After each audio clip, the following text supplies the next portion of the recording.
Hi, my name is Hethir Rodriguez. I am a natural fertility specialist and I am the founder of Natural Fertility Company. My team and I help couples who are preparing for conception to overcome fertility issues and those who want a healthier pregnancy. And today's topic is going to be a fertility Q&A. So I do these Q&As about once a week where I cover a variety of questions that are that we receive from readers and viewers, and I pick ones out that I think that are going to pertain to you, that are topics that I've heard questions for when I've been on live broadcasting. So I'm going to go ahead and jump in. So the first question that I have is, which is the best to take if I have low progesterone? Is it maca, is it Vitex, or is it progesterone cream? So that's a really good question because all of those things are very beneficial for helping with progesterone levels. So the first is going to be that we'll talk about is going to be maca. Maca is wonderful to help to support the endocrine system, and that's how maca is going to be beneficial. It's also very beneficial for helping to reduce excess estrogen. So it's going to work from that angle of helping the endocrine system to function properly and helping to reduce excess estrogens. Okay, so that's how maca works. Now Vitex is going to work differently. Vitex works on the pituitary gland. So the pituitary is going to be responsible for progesterone production. That's one of the areas it's going to be responsible for triggering progesterone production. So that's how Vitex works. It's going to help support that. And then when it comes to progesterone cream is completely different. Progesterone cream works by adding progesterone directly to the body. So you're going to have a specific dose of progesterone that you're putting on your skin that is being added to your body. So it's a very different approach. So someone was asking if you can take all three. Yes, you can.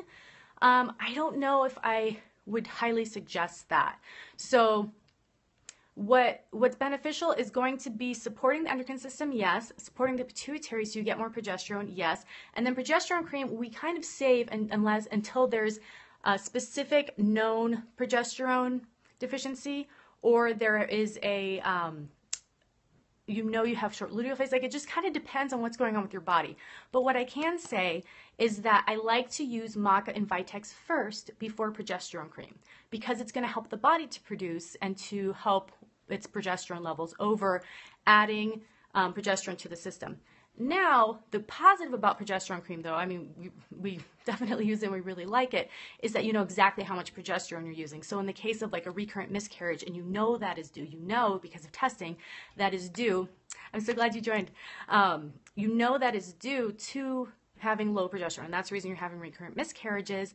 Then you want to know exactly how much progesterone you're getting per dose. You want to know all of that, and that's where progesterone cream becomes really reliable. So, and these can be used with many other things. You can stack these with other herbs and other things you're doing, but that's going to be the difference between the three. A lot of times people do use maca and Vitex together, perfectly fine. Sometimes people are using Vitex and progesterone cream together, perfectly fine as well. So I know it's not a very straightforward answer, but they're kind of used for different purposes. Maca, most people can use just as a supportive endocrine system herb. Vitex, very specific to helping ovulation and helping with progesterone levels. Progesterone cream, very specific to increasing progesterone. So it's kind of my long short answer. Okay, so on to the next. So you guys have any questions about progesterone, Vitex, or maca? You can go ahead and put it in the comments below. And I'll just wait for one quick second before I move on to my next topic, my next question. If you guys have any questions about it. You're taking notes? Great, it's a good girl. It's so funny. There's another live streamer that she says to get your notes, get your pad, get your paper, and take some notes. So she always cracks me up. How many times a week should you take maca? Every single day. So when you're using maca, it's something that you want to use on a daily basis. Maca is considered an adaptogenic herb. So what that means is it's an herb that has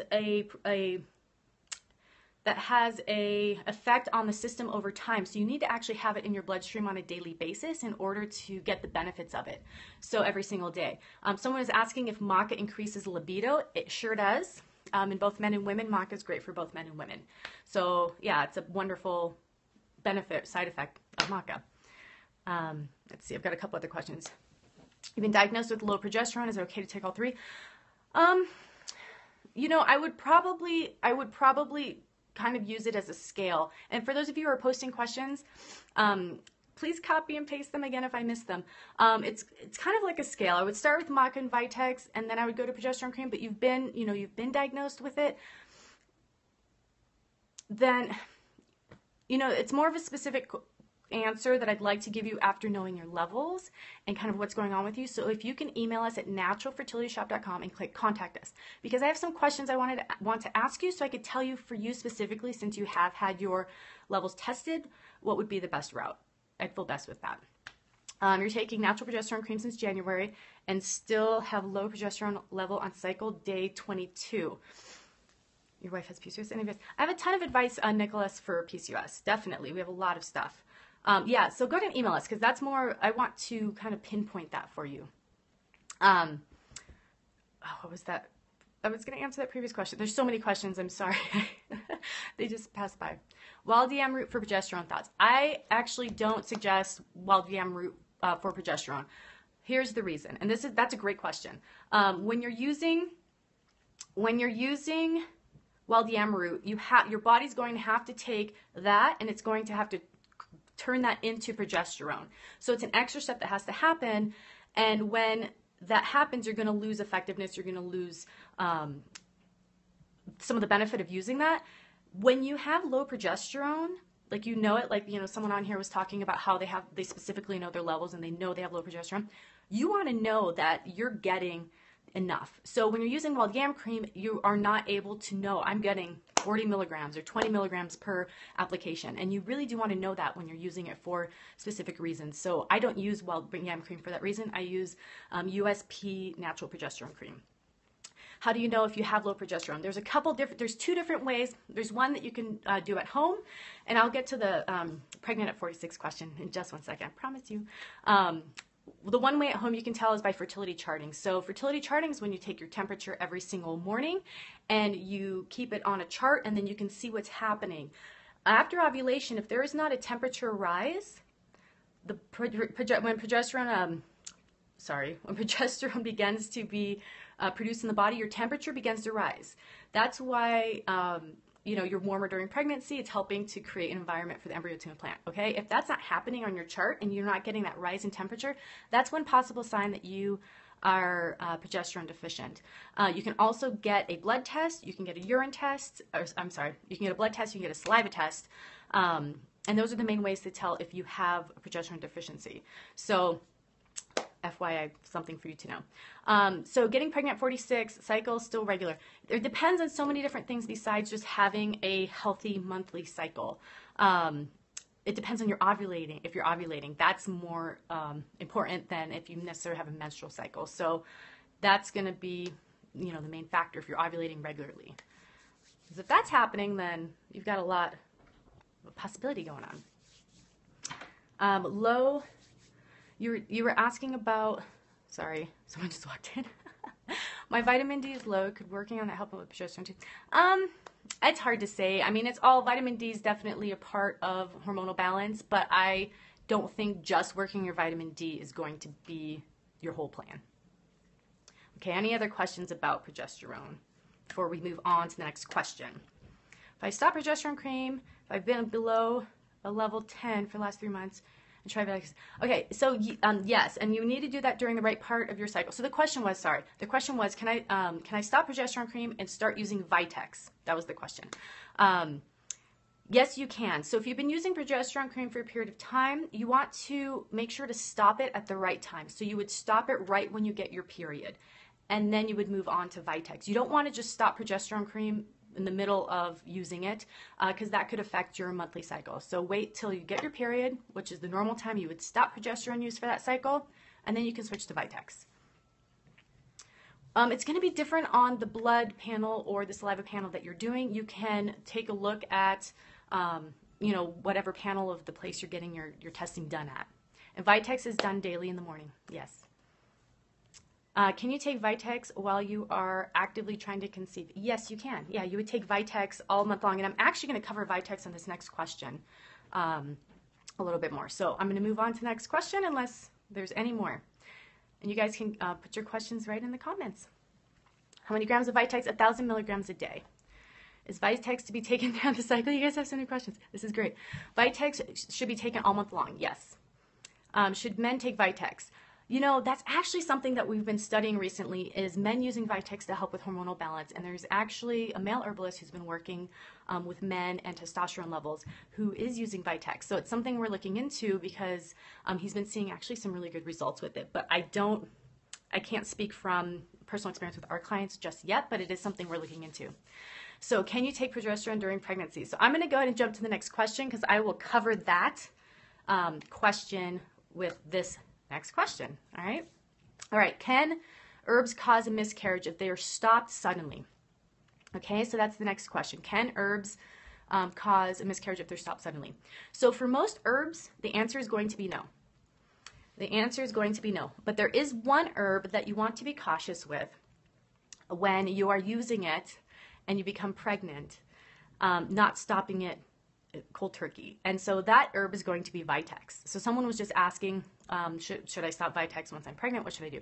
So we aren't suggesting that you take Vitex while you're pregnant, but what we've seen that works best is that if you've been taking Vitex because you are trying to you're trying to help support your body in having healthy progesterone levels, that specifically, then once you're pregnant, you're going to want to actually wean yourself off the Vitex over a period of 1 to 2 weeks.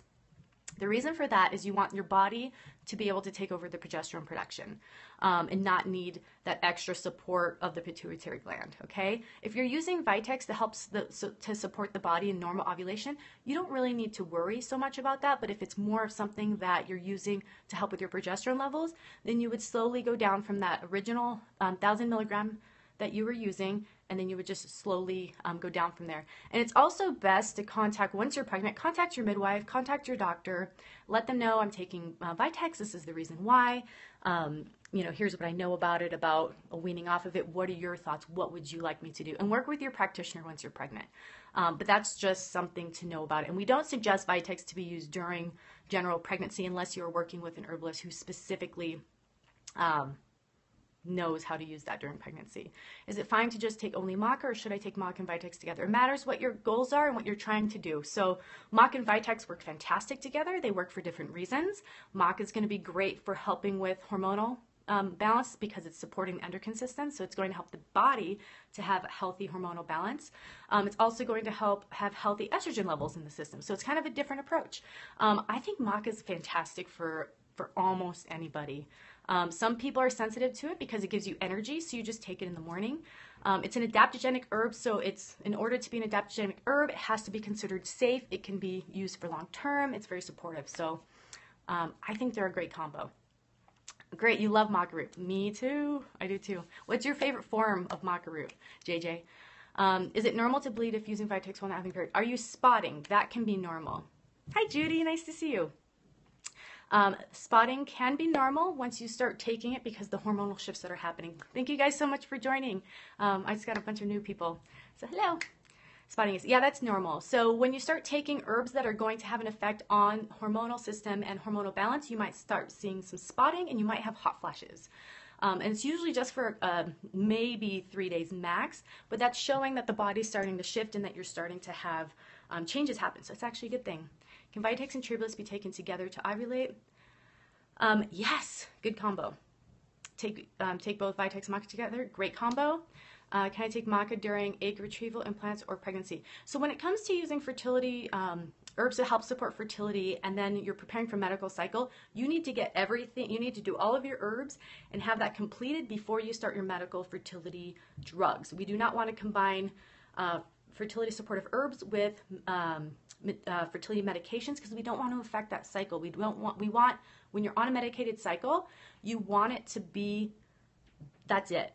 Just go with that if that's what you're doing, and prepare with herbs ahead of time because we don't want to affect the cycle. They are doing blood tests on you. They're controlling your cycle with medications. We don't want to mess with that. I need some help. My sister-in-law was like 8 years younger than I am, and she told me she's pregnant today. So you're having a down day, Judy. Oh, honey. Yes, that can be very hard when you hear, when you've been trying to conceive and you hear that someone's pregnant. That's definitely can be hard. Besides a little virtual hug, something I think that could help you right this moment is if you learn and apply, you can learn it in like 2 minutes, is to do some EFT. Emotional freedom technique. You can go to naturalfertilityinfo.com and search EFT, and you can see right there how to do it. It really helps with these in-the-moment emotions that can happen, with disappointment, or, you're happy for her, but you're also, really frustrated or sad. EFT is amazing. So that would be my gift to you. Let's see, another question. I think many symptoms of estrogen dominance and low progesterone are similar.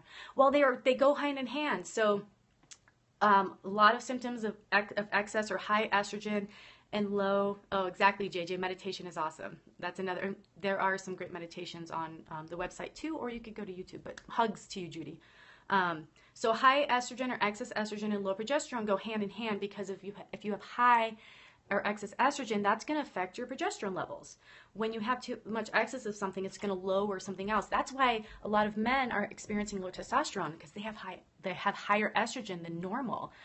So addressing it from both sides is always good. Reducing those excess estrogens is always going to be helpful.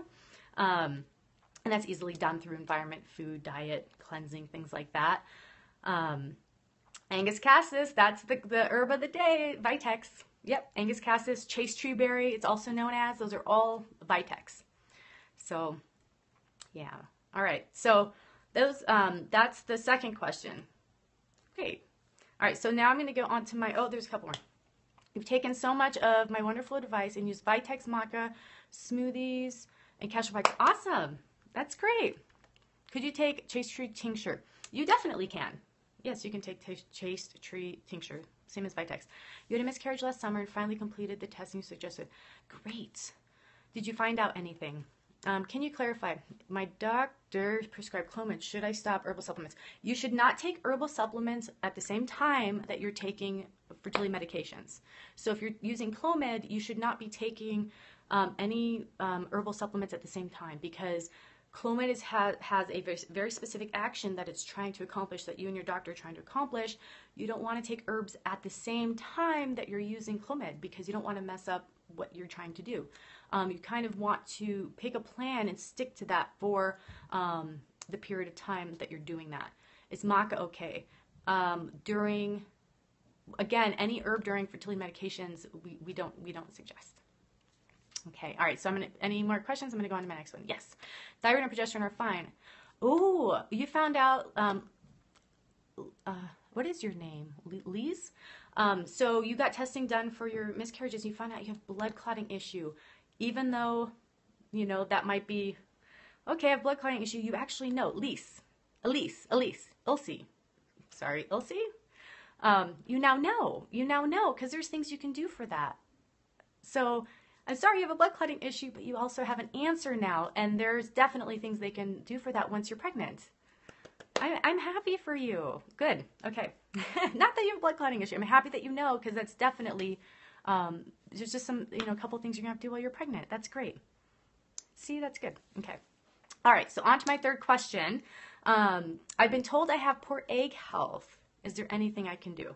And that's a big question. One that we get often. A lot of people hear this from their doctor. They've had some testing done. Their FSH might be high. So yes, obviously it's not a guarantee. Every single person is going to be different. But what we have found is that you can have an impact on the health of your egg. And this also, for you guys out there, this plays the same for sperm health. So what we found is that you can have an impact on the health of your eggs, but it's going to take about at least 3-month period of time. So what you're doing today, the herbs you're taking, the diet changes you're making, the lifestyle choices you're making are going to affect the egg that you're going to be ovulating 3 months from now. So the egg is going through this cycle, and while it's during this cycle towards maturation, it is being exposed to everything that is in your system, the state of your health, your body, your circulation, etc. So what you're doing right now is impacting the health of that egg as it's maturing, which is a fantastic opportunity if you're aware of that, and that if you're making choices. So couple of things that you can do at this time, and this I think is important for anybody who's preparing for conception, to give that extra boost to make sure everything's healthy. And it's so cute, thank you. Yeah, totally email if you have lots of questions. We answer questions, but if you need a lot of advice, we will definitely suggest a consultation, which is not free, just so you know. Someone was asking if we do free consultations.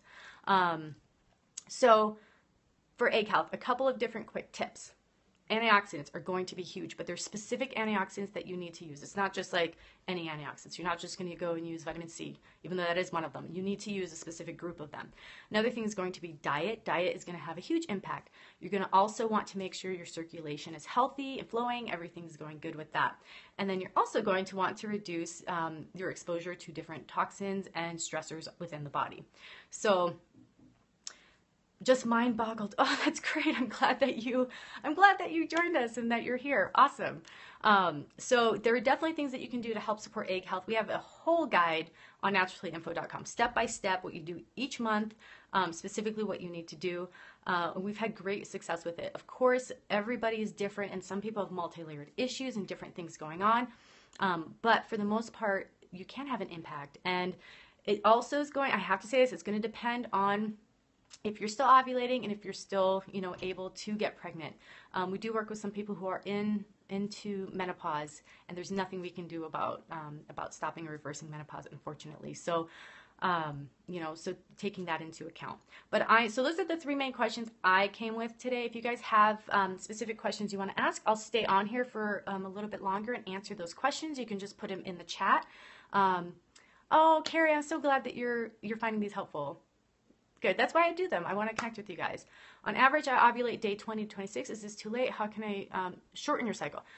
20 to 26 days is a short cycle. Did you mean to type 20 to 26 days? That is a short cycle already. So we actually want to lengthen that. You've been taking fish oil to help with circulation. Is that a good source? I love cod liver oil. But for circulation, I'm actually talking about like physical things that are going to increase your circulation. Castor oil packs, self-fertility massage, exercise, yoga, those types of things that are going to increase circulation. Omega-3s and essential fatty acids are great for inflammation and circulation, but it's not going to be as specific as some of those other things that I mentioned. So that's what I mean by increasing circulation. I hope that answered your question. If you have many symptoms of estrogen dominance, I should look at my progesterone because it's low. I would first, it's kind of going to be a multi-step approach. So the first thing is going to be to reduce excess estrogens as much as you can. So you're going to look at, yes, it's good to do yoga and lift weights. Yeah, of course. So you're going to want to look at reducing plastics. You're going to want to look at eating organic so you're not getting the pesticides which act like estrogen and cause the excess estrogen situation. There's a handful of things you can do to reduce estrogen. That would be the first step. And then see what happens, and then see if you need to be getting testing done. But it depends on the reason that you might think you have low progesterone. If you are having recurrent miscarriages, get some testing done because there's a lot of different reasons that could be happening. So it's just good to know so you know where to start. Is there a perfect length of cycle? Does it vary by person? It does vary by person. Textbook is 28 days. You're new to this group. Welcome. Glad you're here. Go ahead and type in your question into the chat.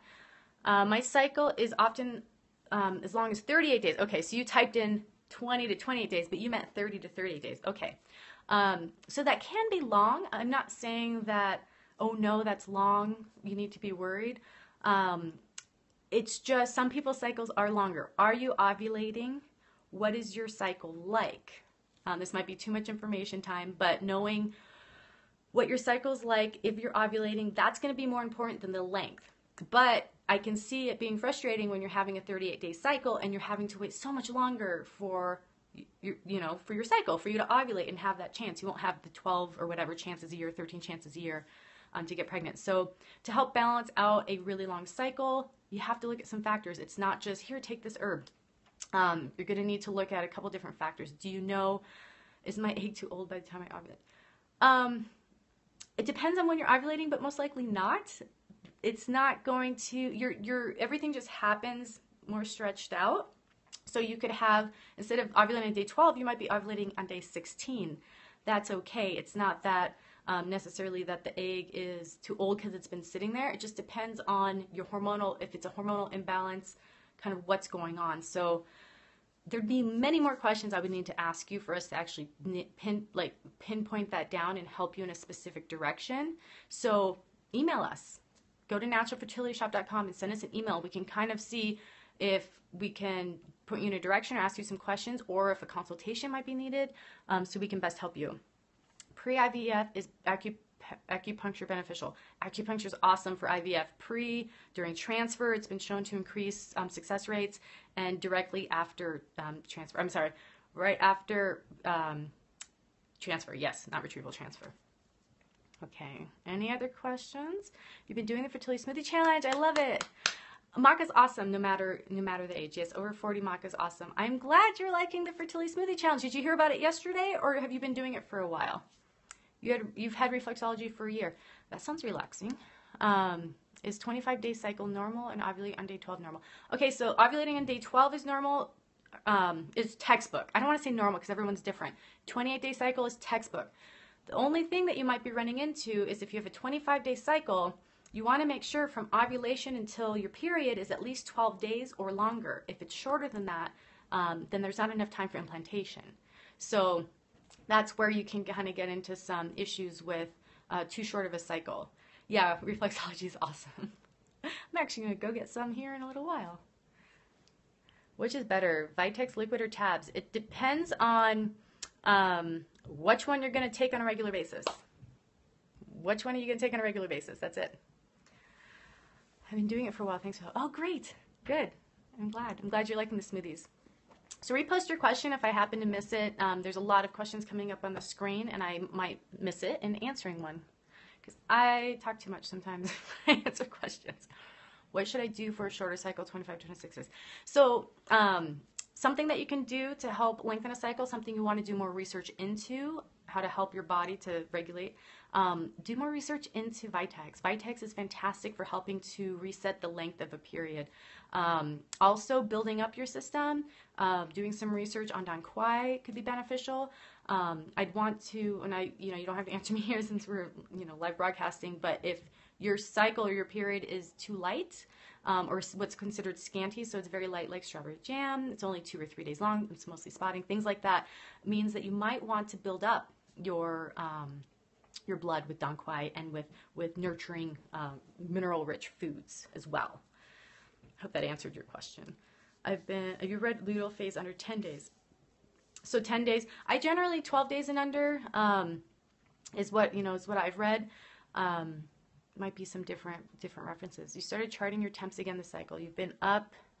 Oh, darn it. What was that? Well, you've been getting up earlier. Will it throw off your chart? It will. That's the only thing with fertility charting, guys, is fertility charting's awesome, but you have to do it at the same time every single day. If you have sleep disturbances, it's going to affect it. So it's kind of like a shot day. But what you learn from fertility charting is over time it gets better because you start seeing a pattern. So if you have an off day here or there, it's not going to matter as much. But when you're looking at your first chart, every day counts because you got up and you notice this big shift because you woke up at a different time. It is going to affect it. The reason is because your temperature. When you wake up, you have a lower temperature than an hour later. So, or if you've been drinking or have disturbed sleep, your temperature is going to be warmer. So that's going to change the effects on your chart. If that's something that regularly happens to you, like for me, I wake up at a different time each day. I might have sleep disturbances, whatever it is. Clear Blue Easy Fertility Monitor is a fantastic fix for that. So it's an in-between. You don't have to temperature chart, but you do a urine test every day, and that's going to make it simpler, and you can do it anytime. So how about bromelain? Does it work for thickening uterine lining, help with implantation? Bromelain, the enzyme. So is that eating pineapple? It's funny because we did some research on that. We did an article on bromelain implantation. It's been shown possibly to help. There's some other things that we like to do, like eating a higher protein diet to help with implantation so the uterine lining is thick. We also like to make sure that the uterus is very calm, so we use herbs to help calm the uterus and to tonify and prepare the uterus. So those are some things that we do to help with implantation. I also read a study where laughter helps support implantation. So watch some comedy and laugh during that time, which I thought was awesome. Mr. has very low count, zero motility due to OP as a child. Any tips? Please email us because we'd need to not sit down, but we need to ask you some questions so we can kind of approach that, because that's a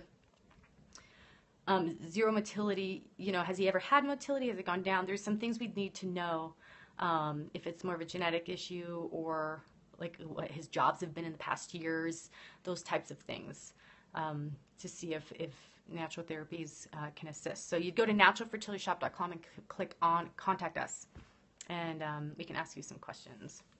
Good. Please do. All seriously, we have an amazing, amazing staff that is here to help. Block tube, how you can unblock naturally. Great question. Big topic.